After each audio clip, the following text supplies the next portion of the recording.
السلام علیکم۔ حضرت ابراہیم آدم ایک دریا کے کنارے بیٹھے گدڑی سی رہے تھے۔ وہاں سے ایک امیر کا گزر ہوا۔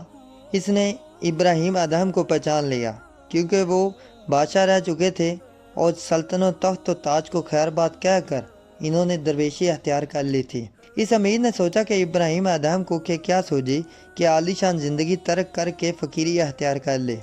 حضرت ابراہیم آدم نے اس امیر کے دل کی حالت جان لی۔ آپ نے سوئی دریا میں پھینک دی اور پھر دریا سے سوئی کی طلب کی تو سینکڑوں مچھلیاں سونے کی سوئیاں منہ میں دبائے سطح سمندر پر ظاہر ہو گئیں۔ حضرت آدم نے کہا، اے خدا، میں تو اپنی سوئی طلب کر رہا ہوں۔ اتنے میں ایک مچھلی آپ کی سوئی منہ میں دبائے سطح آپ پر آ گئی۔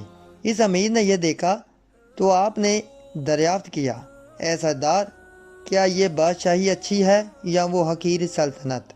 جس نے اپنے آپ کو اللہ تعالیٰ کی ذات سے وابستہ کر لیا وہ محدود سے لا محدود ہوا، بے کراں اور وسیع بن جاتا ہے۔